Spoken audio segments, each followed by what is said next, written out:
आप सभी का स्वागत है। ये online classes BSc part first biology के स्टूडेंट्स के लिए हैं और इन क्लासेस में हम बॉटनी की स्टडी करेंगे।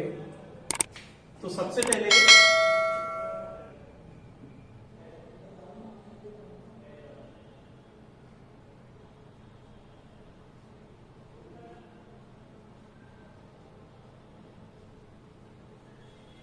पहले हमें यहाँ पर बॉटनी के सिलेबस के बारे में डिस्कस करना है। बॉटनी के अंदर 3 पेपर हैं, जिसमें जो सबसे पहला पेपर है algae,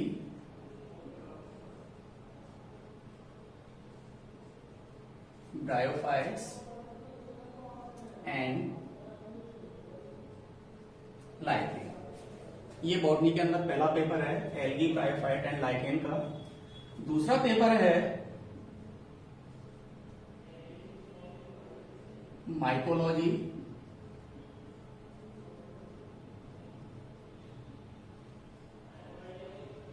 microbiology and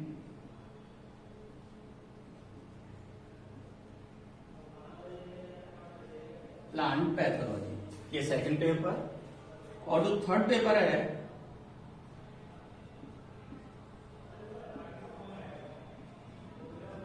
cell biology,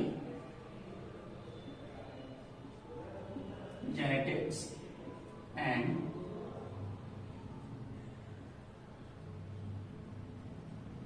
plant breeding.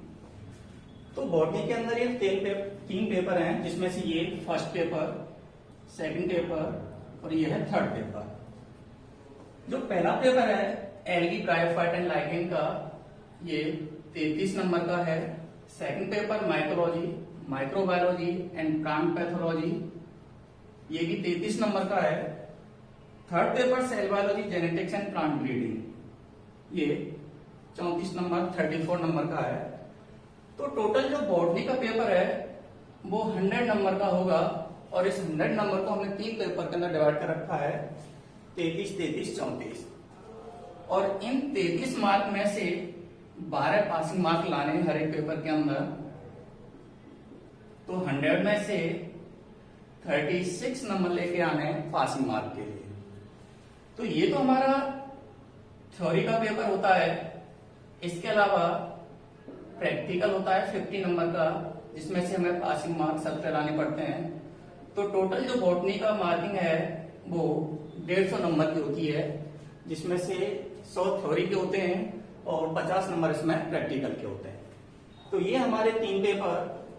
अब इन 3 पेपर में से हम जो पहला पेपर स्टार्ट करने वाले हैं वो है cell biology, genetics and plant breeding के बारे में। क्योंकि ये जो पेपर है ये जूलॉजी से भी मैच करता है। जूलॉजी के अंदर भी सेल बायोलॉजी एंड जेनेटिक्स का एक पेपर है।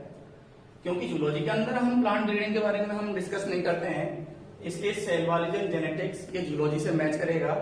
तो वहां पर जूलॉजी में हमें सेल बायोलॉजी वाले पेपर को पढ़ने की जरूरत नहीं है, यहाँ से हम उसको कर सकते हैं। तो आज हम फर्स्ट क्लास के अंदर cell biology, genetics and plant breeding, जो हमारा बॉटनी का थर्ड पेपर है, ये स्टार्ट करने वाले हैं।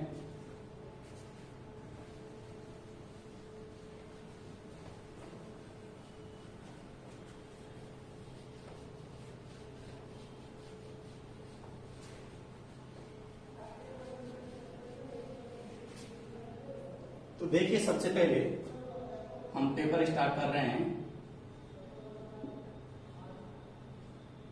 Cell biology, genetics and plant breeding.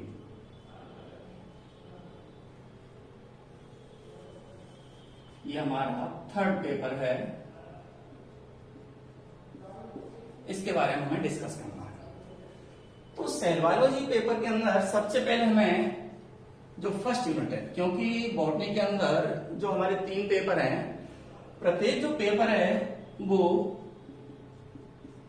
4 units के अंदर डिवाइड है। 4 यूनिट है हर एक पेपर के अंदर। तो इसमें जो हमारा सेल बायोलॉजी वाला पेपर है ये 4 यूनिट्स के अंदर डिवाइड है। तो इन 4 यूनिट में से हम सबसे पहले फर्स्ट यूनिट को स्टार्ट कर रहे हैं और फर्स्ट यूनिट के अंदर हमें सेल बायोलॉजी के इंट्रोडक्शन के बारे में देखना है। तो सबसे पहले हम सेल बायोलॉजी के इंट्रोडक्शन से इसकी स्टार्टिंग कर रहे हैं। सेल बायोलॉजी को स्टार्ट करने से पहले हमें थोड़ा बायोलॉजी के बारे में जो जनरल इंट्रोडक्शन है उसके बारे में जानकारी जरूरी है। बायोलॉजी जिसको हम जीव विज्ञान के नाम से जानते हैं, बायोलॉजी विज्ञान की एक ऐसी शाखा है जिसके अंतर्गत हम सजीवों का अध्ययन करते हैं।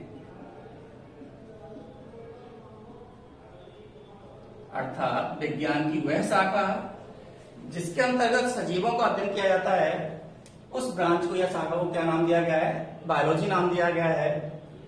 क्योंकि इसके अंदर जब हम सजीवों का अध्ययन कर रहे हैं तो सजीव के अंदर किस किस को सम्मिलित किया गया है?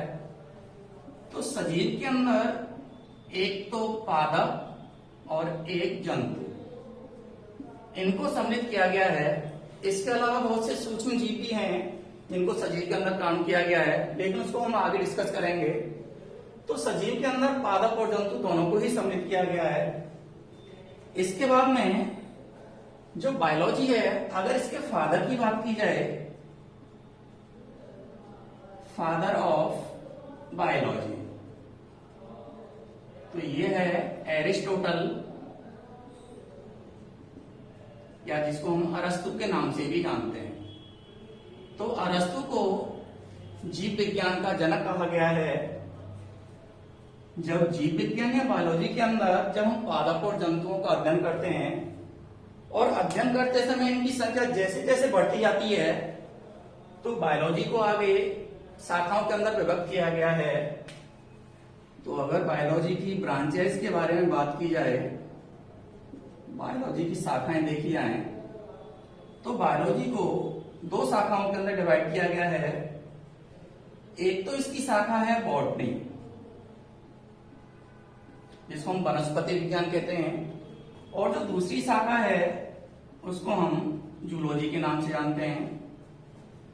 क्योंकि हम बायोलॉजी के अंदर किसका अध्ययन कर रहे हैं? प्लांट्स और एनिमल्स, इन दोनों का ही अध्ययन करते हैं। लेकिन जब इसकी ब्रांचेस बनाई गई, 2 ब्रांचेस हो गई, एक बॉटनी हो गई, एक जूलॉजी हो गई, तो बॉटनी के अंदर हम केवल किसका अध्ययन करेंगे? प्लांट्स का,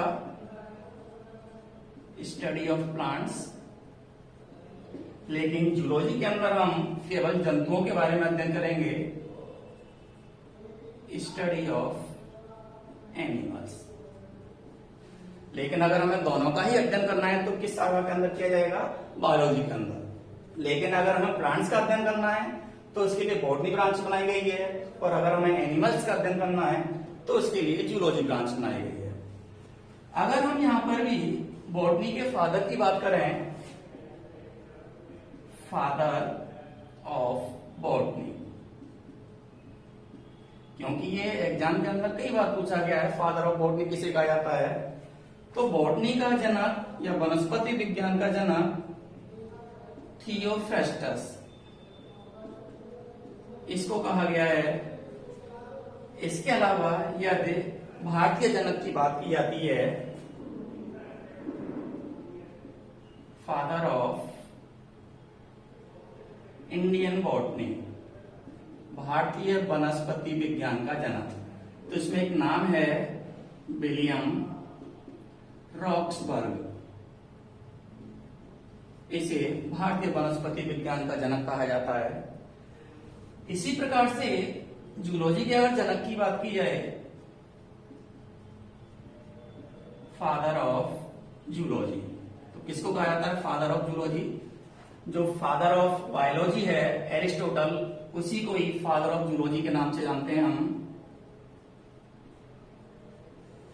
लेकिन हम यहाँ पर जूलॉजी के बारे में स्टडी नहीं करेंगे, केवल हमें बॉटनी से रिलेटेड पॉइंट्स ही देखने हैं।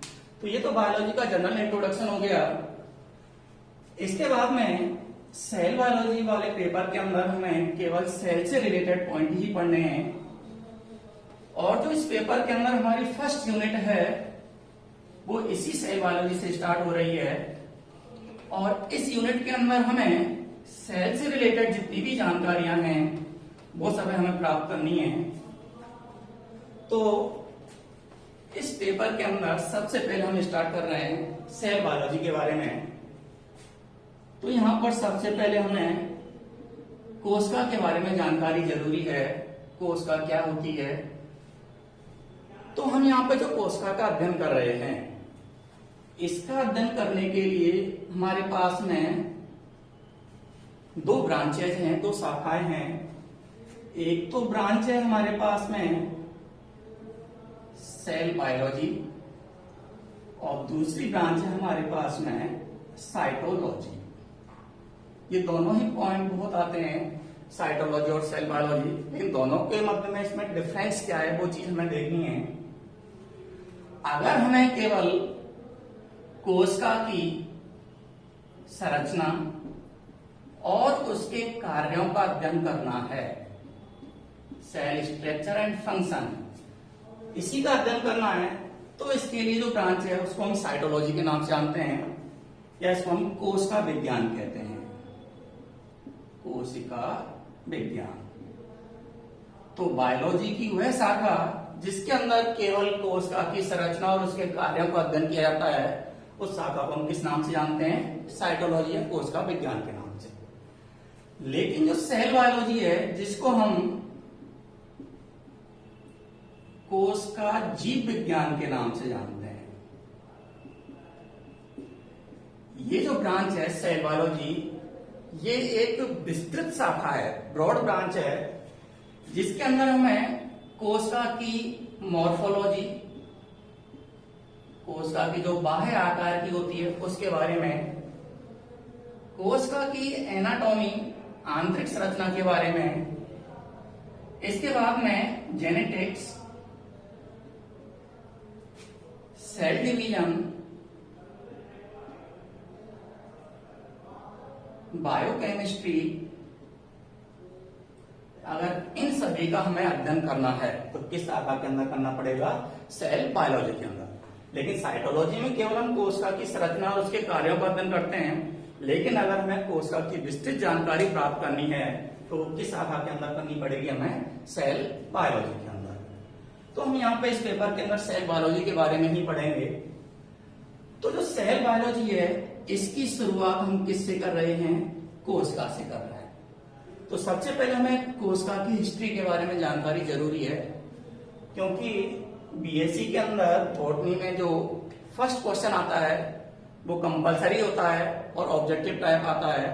तो उसके अंदर पूरी किताब में से कहीं से भी क्वेश्चन पूछ सकते हैं। तो उस पॉइंट ऑफ व्यू से अगर देखा जाए तो जो इसका इंट्रोडक्शन है, उस इंट्रोडक्शन को हमें पढ़ना जरूरी है। तो अगर हम सेल की बात करते हैं और सेल के अंदर अगर हम इसकी हिस्ट्री की बात करते हैं, तो जो सेल शब्द है ये लैटिन भाषा के शब्द से लिया गया है, जिसको हम सेलुला से नाम से जानते हैं। और ये जो सेलुला शब्द है, अगर इसके शाब्दिक अर्थ की बात की जाए तो इसको हम कहते हैं होलो स्पेस, रिक्त स्थान या खाली जगह के नाम से हम इसको जानते हैं, या इसको हम स्मॉल रूम भी कह सकते हैं, एक छोटा कमरा। तो ये तो सेल के जो लैटिन वर्ड है सेलुला, इसके बारे में मतलब हो गया, या तो इसको हम होलो स्पेस या स्मॉल रूम के नाम से जान सकते हैं। लेकिन अगर कोशिका की हिस्ट्री के बारे में बात की जाए, खोज से रिलेटेड बात की जाए, तो खोज में सबसे पहला जो पॉइंट आता है, एक साइंटिस्ट है रॉबर्ट हुक। इस साइंटिस्ट ने सबसे पहले 1665 ईस्वी के अंदर कोशिका की खोज की थी, और इस खोज के लिए इसने कॉर्क का उपयोग किया। कॉर्क का मतलब होता है जो कांच की बोतल के ऊपर जो लकड़ी का जो ढक्कन लगाया रहता है, उसको हम कॉर्क के नाम से जानते हैं, या इसको हम जनरल भाषा में छाल के नाम से भी कह सकते हैं। तो रॉबर्ट हुक ने सबसे पहले कॉर्क को लिया, क्योंकि 1665 ईस्वी के आसपास सूक्ष्मदर्शी का विकास नहीं हुआ था। तो रॉबर्ट हुक ने सबसे पहले माइक्रोस्कोप बनाया, खुद के द्वारा निर्मित किया गया माइक्रोस्कोप था, इसको हम कंपाउंड माइक्रोस्कोप के नाम से भी जानते हैं, संयुक्त सूक्ष्मदर्शी के नाम से जानते हैं। जब ये सूक्ष्मदर्शी बनाया गया तो इसके बाद में जो इसने कॉर्क लिया था, इस कॉर्क के इसने छोटे छोटे सेक्शंस प्राप्त किए और इन सेक्शंस को इसने अपने सूक्ष्मदर्शी के अंदर देखा। तो देखने के बाद में इस कॉर्क के अंदर इसको इस प्रकार की संरचनाएं दिखाई दी थी।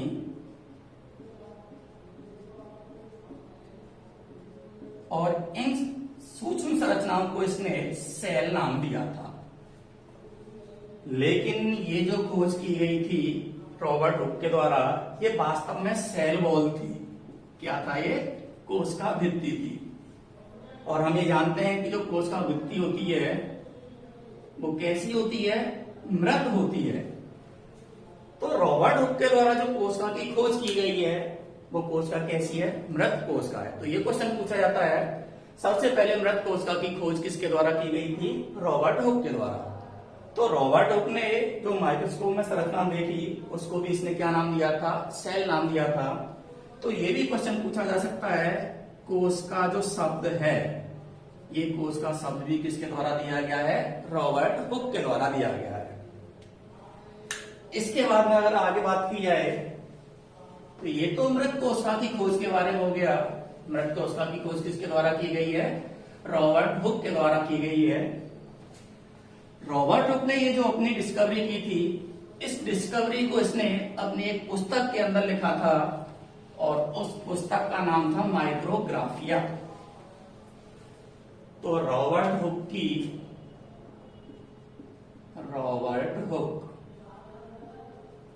इसकी जो पुस्तक थी उस पुस्तक का नाम क्या था? कई बार इस पुस्तक का नाम पूछा गया ऑब्जेक्टिव क्वेश्चन में, माइक्रोग्राफिया। तो इस पुस्तक के अंदर इसने अपनी जो भी डिस्कवरी की थी उसको रखा था। तो फर्स्ट पॉइंट तो डिस्कवरी के अंदर रॉबर्ट हुक का हो गया।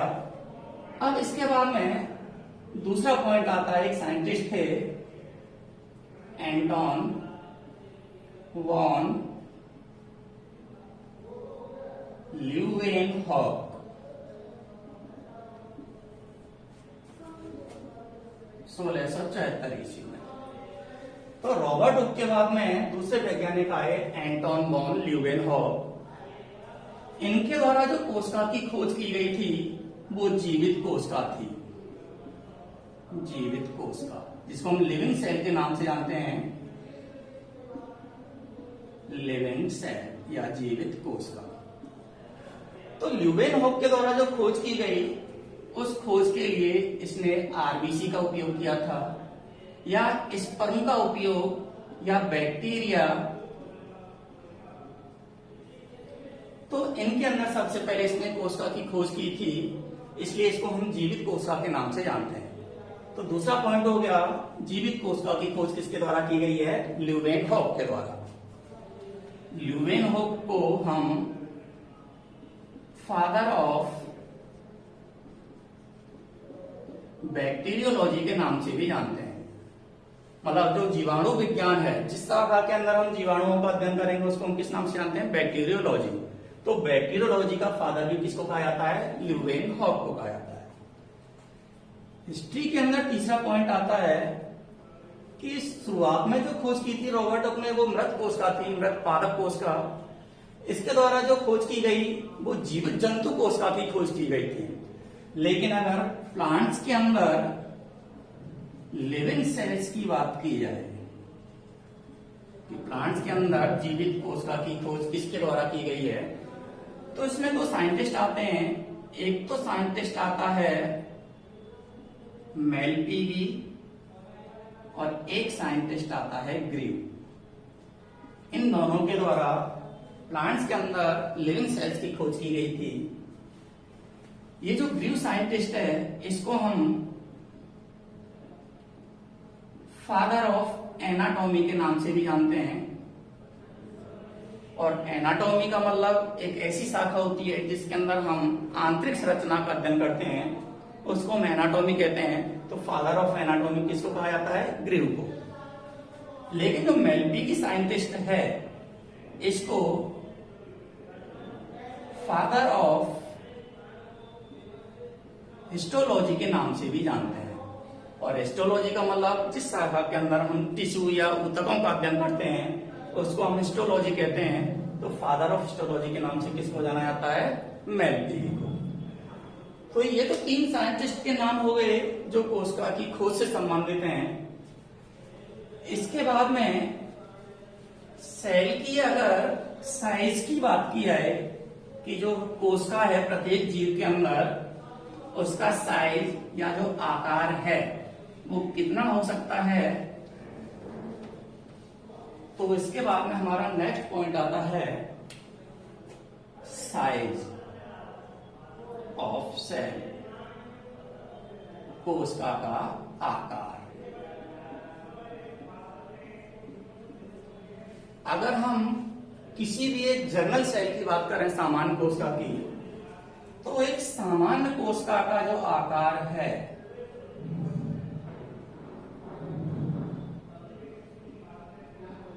सामान्य कोशिका का आकार 0.5 से 20 माइक्रोन बताया गया है। लेकिन इसके बाद में अगर हम सूक्ष्मतम कोशिका की बात करना चाहें, सूक्ष्मतम कोशिका, तो सूक्ष्मतम कोशिका में नाम आता है माइकोप्लाज्मा।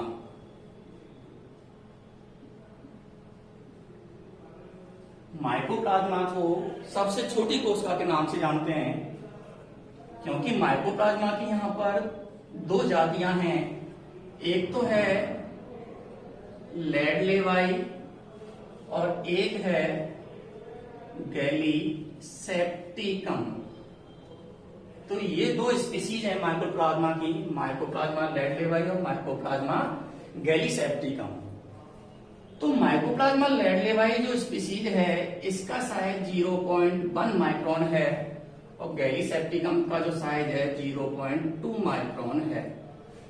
तो अगर सूक्ष्मतम कोशिका की बात की जाती है, अगर स्पीसीज नहीं दे रखी है तो हमें माइकोप्लाज्मा का नाम देना है, और अगर स्पीसीज दे रखी है तो इसमें हमें लैडलेवाई का नाम देना है। इसके बाद में अगर प्लांट्स के अंदर कोशिका की बात की जाती है, सबसे बड़ी कोशिका, क्योंकि ये तो हो गई सबसे छोटी कोशिका, तो पादप में, अब पादप भी 2 प्रकार के हो गए। एक तो हो गया एक कोशिकीय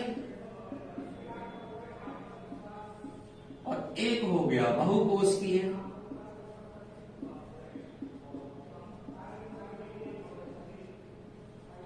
तो सबसे पहले अगर एक कोशिकीय पादप कोशिका की बात की जाए, पादप में सबसे बड़ी, या हम ये कहें एक कोशिकीय सबसे बड़ी पादप कोशिका, तो इसका नाम है एसिटाबुलेरिया। एक शैवाल है ये, इसको एक कोशिकीय पादप के अंदर सबसे बड़ी कोशिका माना गया है और इसका जो साइज है लगभग 10 सेंटीमीटर के लगभग होता है। इसके बाद में अगर बहुकोशिकीय सबसे लंबी पादप कोशिका की बात की जाती है तो इसके अंदर एक नया पादप आता है बोहेमिया, या इसको हम रेमी तंतु के नाम से भी जानते हैं। तो बोहेमिया को सबसे बड़ी पादप कोशिका कहा गया है और इसका जो साइज है वो लगभग 55 सेंटीमीटर बताया गया है। तो ये दोनों पॉइंट हो गए अगर पादप के अंदर सबसे बड़ी कोशिका पूछी जाती है, एक कोशिकीय और बहुकोशिकीय के अंदर। तो एक कोशिकीय सबसे बड़ी पादप कोशिका तो एसिटाबुलेरिया शैवाल हो जाएगा, और अगर बहुकोशिकीय सबसे बड़ी पादप कोशिका पूछी जाती है तो उसके अंदर हमें बोहेमिया का नाम देना है। इसी प्रकार से अगर जंतुओं में बात की जाए, जंतुओं में सबसे बड़ी पृथक कोशिका, तो जंतुओं के अंदर जो सबसे बड़ी कोशिका है तो इसका नाम है ऑस्ट्रिच एग, या शुतुरमुर्ग का जो अंडा है उसको सबसे बड़ी जंतु कोशिका के नाम से जानते हैं, और ये लगभग 15 या 17 सेंटीमीटर इसका साइज होता है। तो जंतुओं के अंदर सबसे बड़ी कोशिका कौन सी हो गई? Ostrich egg. इसी प्रकार से यदि जंतुओं में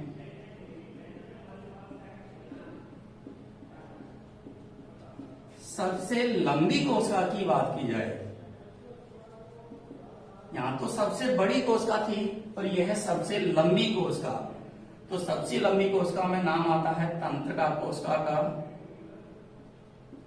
तंत्रिका कोशिका, या इसको हम नर्व सेल के नाम से भी जानते हैं, या इसको हम न्यूरॉन भी कह सकते हैं। तो जंतुओं के अंदर जो सबसे लंबी कोशिका है वो तंत्रिका कोशिका या न्यूरॉन को कहा गया है। तो ये तो कोशिकाओं के साइज के बारे में बात की गई। इसके बाद में एक नया पॉइंट आता है इंट्रोडक्शन के अंदर, जो हम सेल बायोलॉजी का इंट्रोडक्शन पढ़ रहे हैं, इसके अंदर पॉइंट आता है कोशिका सिद्धांत, जिसको हम सेल थ्योरी के नाम से जानते हैं। कोशिका सिद्धांत क्या है, किसके द्वारा दिया गया था, और इस कोशिका सिद्धांत के अंदर किसके बारे में बताया गया है, तो ये चीजें हमें डिस्कस करनी है।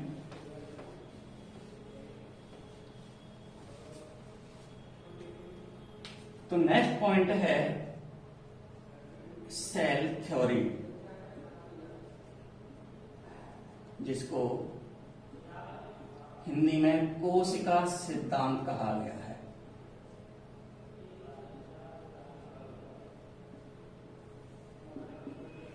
तो देखिए सेल थ्योरी के अंदर क्या बताया गया है। सेल थ्योरी को सबसे पहले दो वैज्ञानिक हैं, एक तो है स्लाइडेन और एक है स्वान। इन दोनों वैज्ञानिक के द्वारा कोशिका सिद्धांत को दिया गया था, और ये दिया गया था 1838-39 के अंदर। यहां पे 2 ईयर लिखने का हमारा मतलब यही है कि जो सबसे पहला साइंटिस्ट है स्लाइडेन, ये तो बॉटनी से रिलेटेड था, और जो स्वान साइंटिस्ट है ये जूलॉजी से रिलेटेड था। दोनों ने ही अपने अलग अलग फील्ड में डिस्कवरी की। तो स्लाइडेन ने 1838 के अंदर डिस्कवरी की थी और स्वान ने 1839 के अंदर डिस्कवरी की थी, और दोनों ने जो डिस्कवरी की उसका जो रिजल्ट आया वो रिजल्ट एक समान ही प्राप्त हुआ, जिसको हम सेल थ्योरी या कोशिका सिद्धांत के नाम से जानते हैं। तो जो सेल थ्योरी स्लाइडेन एवं स्वान के द्वारा दी गई थी, इसके अंदर यह बताया गया है कि जो सजीव का शरीर है, क्योंकि हम पहले भी डिस्कस कर चुके हैं सजीव के अंदर किस किस को रखा गया है, पादप या जंतु, इन दोनों को ही हम सजीव मान सकते हैं। तो सेल थ्योरी का मतलब होता है जो सजीव का शरीर है यह है कोशिका एवं इसके विभिन्न उत्पाद से मिलकर बना होता है।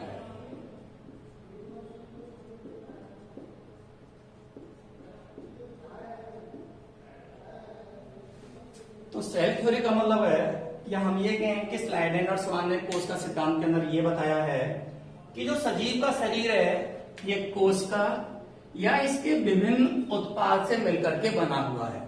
विभिन्न उत्पाद से मतलब, क्योंकि हम ये जानते हैं जो सेल होती है ये सेल मिलकर के किसका निर्माण करेगी, टिश्यू या ऊतक का निर्माण होगी, इससे ऑर्गन का निर्माण होगा और ऑर्गन से ऑर्गन सिस्टम का निर्माण होगा। तो जो सजीव का शरीर है वो कोशिका या इसके विभिन्न उत्पादों से मिलकर के बना होता है, इसको हम कोशिका सिद्धांत के नाम से जानते हैं। स्लाइडेन और स्वान ने कोशिका सिद्धांत तो दिया और ये भी बताया कि जो शरीर है इस शरीर का निर्माण कोशिका या इसके विभिन्न उत्पादों से होता है, लेकिन इस सिद्धांत के अंदर एक कमी रह गई थी। ये दोनों साइंटिस्ट ये नहीं बता पाए कि जो कोशिका की उत्पत्ति है वो किस प्रकार से होती है, या हम इसको हम ओरिजिन के नाम से जानते हैं। तो कोशिका के ओरिजिन या उत्पत्ति के बारे में इन दोनों साइंटिस्ट ने नहीं बताया था, इसलिए ये इसकी सबसे बड़ी कमी रह गई थी। अब इस कमी को पूरा करने के लिए 1855 ईस्वी में एक नया साइंटिस्ट आया,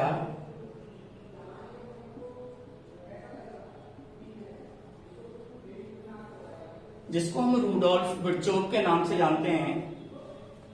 इसने कोशिका सिद्धांत में जो कमी रह गई थी, मतलब इसने जो उसकी उत्पत्ति के बारे में नहीं बताया था, उस कमी को दूर किया और एक नया सिद्धांत दिया, जिसको हम मॉडर्न सेल थ्योरी के नाम से जानते हैं। और इस मॉडर्न सेल थ्योरी के अंदर 2 पॉइंट्स बताए गए थे। पहला पॉइंट तो वही था कि जो सजीव का शरीर है और इस शरीर का निर्माण किससे हो रहा है, कोशिका से या कोशिका के विभिन्न उत्पादों से। तो इस पॉइंट को भी इसने अपने जो नया सिद्धांत था उसके अंदर रखा था। लेकिन जो दूसरा मेन पॉइंट जोड़ा था, जो कमी को पूरा करने वाला था, और कमी क्या थी, कोशिका की उत्पत्ति के बारे में। और रूडोल्फ विर्चोव ने यह बताया कि जो नई कोशिका बन रही है, इस नई कोशिका का जो निर्माण है उससे पूर्व स्थित कोशिका के विभाजन से किया जा रहा है। तो कोशिका के विभाजन के बारे में सबसे पहले किसने बताया था, रूडोल्फ विर्चोव ने। और ये बताया कि जो कोशिका है उसके विभाजन से ही नई कोशिका का निर्माण किया जा रहा है। तो मॉडर्न सेल थ्योरी के अंदर पहला पॉइंट तो क्या था कि जो सजीव का शरीर है ये कोशिका या इसके विभिन्न उत्पादों से मिलकर के निर्मित होता है।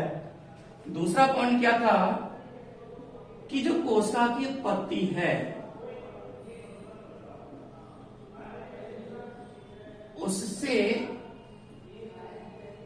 पूर्व स्थित कोशिका से होती है, पूर्व स्थित कोशिका के विभाजन से होती है।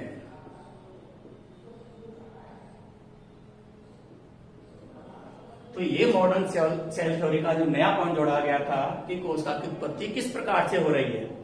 तो इन दोनों पॉइंटों को मिलाकर के मॉडर्न सेल थ्योरी को दिया गया है। तो ये हो गई मॉडर्न सेल थ्योरी। तो पहले तो सेल थ्योरी जो इसकी कमी रह गई थी उसको बताया गया, और 1855 में रूडोल्फ विर्चोव के द्वारा जो नई सेल थ्योरी दी गई इसको हम मॉडर्न सेल थ्योरी के नाम से जानते हैं।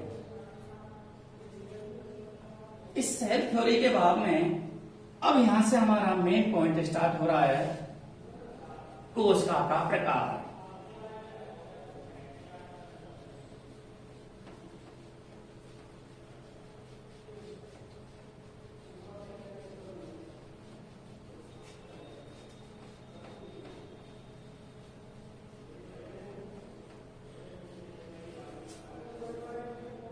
नेक्स्ट पॉइंट है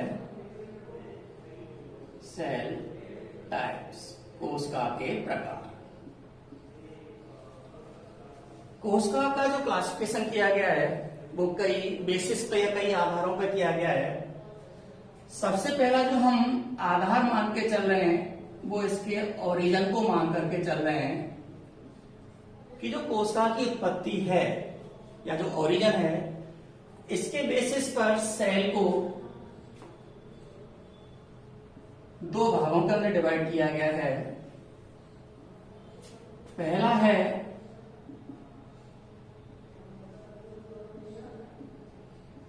प्रोकैरियोटिक सेल, या जिसको हम असीम केंद्र की कोशिका भी कह सकते हैं। और दूसरा है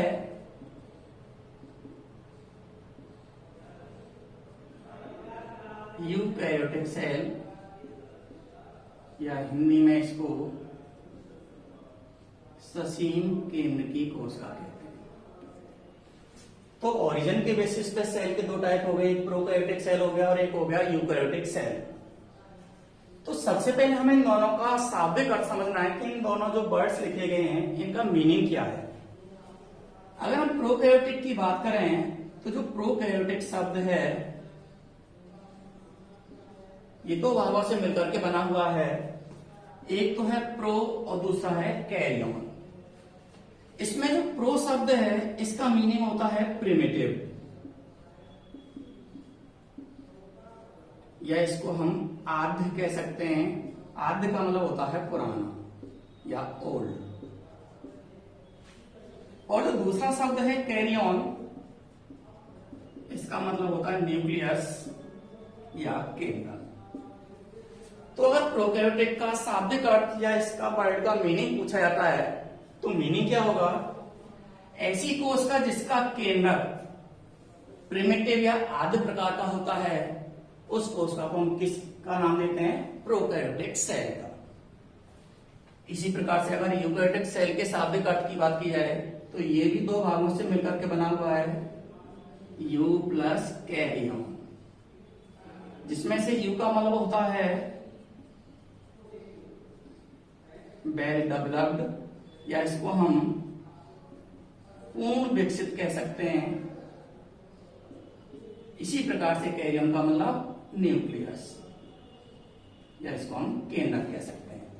तो ऐसी कोशिका जिसका केंद्रक पूर्ण विकसित होता है उसको हम यूकैरियोटिक सेल के नाम से जानते हैं। तो ये तो दोनों का मीनिंग समझ में आ गया है, एक प्रोकैरियोटिक सेल क्या होती है और या एक यूकैरियोटिक सेल क्या होती है। ऐसी कोशिका जिसका केंद्रक प्रिमिटिव टाइप का होता है उसको हम प्रोकैरियोटिक सेल के नाम से जानते हैं, और ऐसी कोशिका जिसका न्यूक्लियस वेल डेवलप्ड या पूर्ण विकसित होता है उसको हम यूकैरियोटिक सेल के नाम से जानते हैं। लेकिन अभी हमें यह समझना है कि एक आद्य केंद्रक क्या होगा और एक पूर्ण विकसित केंद्रक क्या होता है। तो इन दोनों के बीच में अगर हमें डिफरेंस समझना है तो एक डायग्राम की सहायता से हम इन दोनों के डिफरेंस को समझ सकते हैं।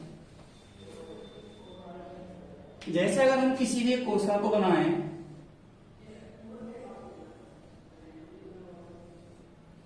जिसमें अगर हम किसी भी जंतु कोशिका का डायग्राम बनाएं तो इसमें सबसे बाहर की तरफ सेल मेम्ब्रेन होगी, कोशिका झिल्ली जिसको हम बोलते हैं, और इसके अंदर की तरफ ये न्यूक्लियस की प्रेजेंस होती है, केंद्रक की उपस्थिति होती है।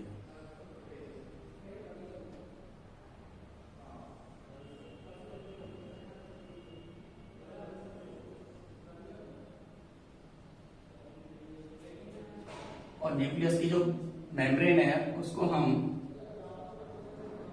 न्यूक्लियर मेम्ब्रेन के नाम से जानते हैं। तो ये तो हो गई कोशिका झिल्ली, और ये अंदर वाली हो गई न्यूक्लियर मेम्ब्रेन। न्यूक्लियर मेम्ब्रेन और सेल मेम्ब्रेन के बीच में जो स्पेस है, इस स्पेस के अंदर एक लिक्विड भरा रहता है जिसको हम साइटोप्लाज्म के नाम से जानते हैं। और न्यूक्लियर मेम्ब्रेन के अंदर की तरफ भी ये जो स्पेस है, इसके अंदर भी एक लिक्विड भरा हुआ है, इसको हम न्यूक्लियोप्लाज्म के नाम से जानते हैं। इसके बाद में जो साइटोप्लाज्म है, इस साइटोप्लाज्म के अंदर विभिन्न प्रकार के कोशिकाओं की उपस्थिति होती है।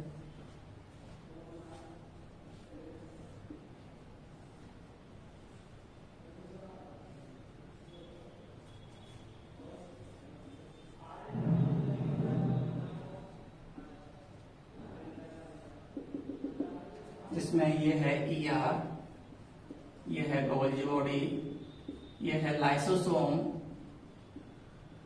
ये है राइबोसोम, ये है माइटोकॉन्ड्रिया। तो जितने भी सेल ऑर्गेनेलीज हैं या जितने भी कोशिकाएं हैं वो सब साइटोप्लाज्म के अंदर प्रेजेंट रहेंगे। इसके अलावा न्यूक्लियर मेम्ब्रेन के अंदर की तरफ जो द्रव है, इसके अंदर धागे रूपी संरचनाएं भी होती हैं। इनको हम क्रोमेटिन नेटवर्क के नाम से जानते हैं या क्रोमेटिन जाल कहते हैं, जो आगे जाकर के क्रोमोसोम का फॉर्मेशन करती हैं या गुणसूत्र का निर्माण करती हैं। इसके अलावा एक केंद्रका की उपस्थिति भी पाई जाती है।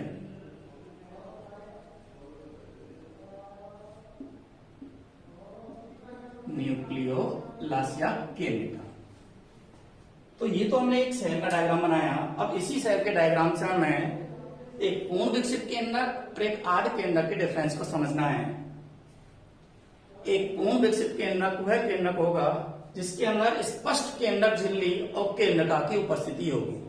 मतलब केंद्रक को घेरे हुए जो बाउंड्री पाई जाती है, जिसको हम न्यूक्लियर मेम्ब्रेन कहते हैं, केंद्रक झिल्ली कहते हैं, इसकी उपस्थिति होनी चाहिए और केंद्रका की उपस्थिति होनी चाहिए। अगर ये दोनों संरचनाएं उपस्थित हैं तो ऐसे केंद्रक को हम पूर्ण विकसित केंद्रक कहेंगे। पहला पॉइंट, एक पूर्ण विकसित केंद्रक वह केंद्रक होता है जिसके साइटोप्लाज्म के अंदर विभिन्न प्रकार के जो ऑर्गेनेल्स हैं इनकी उपस्थिति होनी चाहिए। दूसरा पॉइंट।